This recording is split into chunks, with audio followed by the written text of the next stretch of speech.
माँ दुर्गा के 8वें स्वरूप आदि शक्ति महागौरी की पूजा की जाती है। 8वें दिन की पूजा देवी के मूल भाव को दर्शाता है। देवी भागवत पुराण में बताया गया है कि देवी माँ के 9 रूप और 10 महाविद्या सभी आदि शक्ति के अंश और स्वरूप हैं, लेकिन भगवान शिव के साथ उनकी अर्धांगिनी के रूप में महागौरी सदैव विराजमान रहती है। महागौरी की पूजा मात्र से भक्तों के सभी पाप धुल जाते हैं और वह व्यक्ति अच्छे पुण्य का अधिकारी हो जाता है। ज़्यादातर घरों में नवरात्र की अष्टमी तिथि के दिन कन्या पूजन किया जाता है, वही कुछ लोग नवमी तिथि के दिन कन्या पूजन करते हैं। शिव पुराण के अनुसार महागौरी को 8 साल की उम्र में ही अपने पूर्व जन्म की घटनाओं का आभास होने लग गया था। उन्होंने इसी उम्र से ही भगवान शिव को अपना पति मान लिया था और शिव को पति के रूप में पाने के लिए तपस्या भी शुरू कर दी थी। इसलिए अष्टमी तिथि को महागौरी के पूजन का विधान है। इस दिन दुर्गा सप्तशती के माध्यम से चरित्र का पाठ करना विशेष फलदायी होता है। जो लोग 9 दिन का व्रत नहीं रख सकते हैं वो पहले और 8वें दिन का व्रत कर पूरे 9 दिन का फल प्राप्त कर सकते हैं। देवी भागवत पुराण के अनुसार देवी पार्वती अपनी तपस्या के दौरान केवल कंदमूल, फल और पत्तों का आहार करती थी। बाद में माता ने केवल वायु पीकर ही तप करना आरंभ कर दिया था। तपस्या से माता पार्वती को महान गौरव प्राप्त हुआ है और इससे उनका नाम महागौरी नाम पड़ा है। माता की तपस्या से प्रसन्न होकर भगवान शिव ने उनको गंगा में स्नान करने के लिए कहा। जिस समय माता पार्वती गंगा में स्नान करने गई तब देवी का एक स्वरूप श्याम वर्ण के साथ प्रकट हुई जो कौशिकी कहलाई और एक स्वरूप उज्ज्वल चंद्र के समान प्रकट हुआ जो महागौरी कहलाई। महागौरी अपने हर भक्त का कल्याण करती हैं और उनको सभी समस्या से मुक्ति दिलाती हैं। देवी भागवत पुराण के अनुसार महागौरी का वर्ण स्वरूप से गौर अर्थात सफ़ेद है और इनके वस्त्र और आभूषण भी सफ़ेद रंग के हैं। माँ का वाहन वृषभ अर्थात बैल है जो भगवान शिव का भी वाहन है।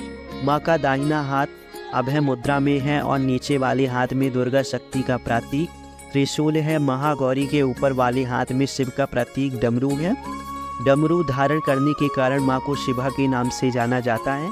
माँ का नीचे वाला हाथ अपने भक्तों को अभय देता हुआ वर मुद्रा में है और माँ शांत मुद्रा में दृष्टिगत है। देवी के इस रूप की प्रार्थना करते हुए देव और ऋषि गण उनकी आराधना करते हैं।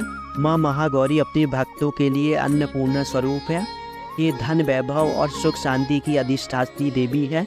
सांसारिक रूप में इनका स्वरूप बहुत ही उज्ज्वल, कोमल, श्वेत वर्ण और श्वेत वस्त्रधारी है। देवी महागौरी को गायन संगीत प्रिय है और ये सफ़ेद वृषभ यानी बैल पर सवार हैं।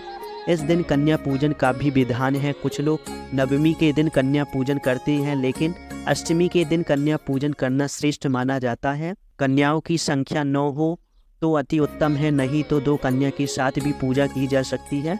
अष्टमी तिथि के दिन नारियल का भोग लगाने की परंपरा है। भोग लगाने के बाद नारियल प्रसाद रूप में बांट दे। वही जो भक्त कन्या पूजन करता है वे हलवा, पूड़ी, सब्जी, काले चने का प्रसाद विशेष रूप से बनाया जाता है। माँ की पूजा करते समय भक्तों को गुलाबी रंग के कपड़े पहनने चाहिए क्योंकि गुलाबी रंग प्रेम का प्रतीक माना जाता है। महागौरी की पूजा विधि। अष्टमी तिथि पर महागौरी की पूजा का विधान भी बाकी दिनों की तरह होता है। जिस तरह सप्तमी तिथि को माता की पूजा की जाती है उसी तरह अष्टमी तिथि को भी शास्त्रीय विधि से पूजा की जाती है।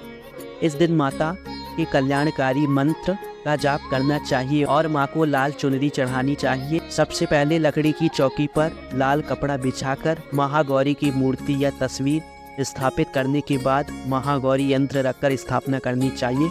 माँ की कांति भक्तों को सौंदर्य प्रदान करने वाली मानी जाती है। हाथ में सफ़ेद फूल लेकर माँ का ध्यान करें और फूल अर्पित करें। विधिवत पूजा करें। महागौरी को रात की रानी के फूल बहुत पसंद है। देवी दुर्गा और पार्वती दोनों ही भगवान शिव की दिव्य पत्नी हैं। पार्वती शिव का स्त्री रूप है और उनके कई नाम हैं। उन्हें गौरी, हेमवती और ब्रह्मांड की माता के रूप में जाना जाता है। वह एक दयालु और शक्तिशाली देवी है जो भक्तों की रक्षा करती है और बुराई का नाश करती है। हमारे YouTube चैनल से जुड़ने के लिए हमारे YouTube चैनल को सब्सक्राइब कीजिए जिससे धार्मिक और आध्यात्मिक कहानियाँ आप तक पहुँच सके।